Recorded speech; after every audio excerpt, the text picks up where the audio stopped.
Hello guys, welcome to my new blog. मेरे blog में आपका स्वागत है। तो अभी यहाँ पर खाते पे चाय बनाना है, तो अभी हम जा रहे हैं दूध की बाटली लेने। तो चले हम जाते हैं दूध की बाटली लेने। तो गाइस, अभी ये देखो, हमने यहाँ पर खाते पे चाय बनाने के लिए एक दूध की है बोतल, ये दूध की बाटली ले ली है। तो अभी हमको खाते पे बनाना है चाय। चाय बनानी है सब कारीगर के लिए। हेलो गाइस, तो अभी हम खाते पे से फिर हमारे घर पे खाना बन चुका है, तो अभी हम जा रहे हैं घर पे। तो चलो गाइस, अभी मेरी मम्मी ने खाना बना लिया होगा, तो अभी हम चलते हैं घर पे।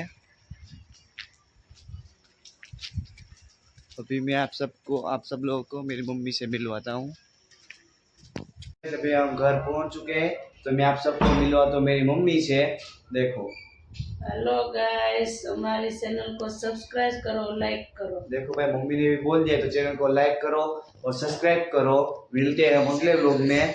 Thanks for watching my video.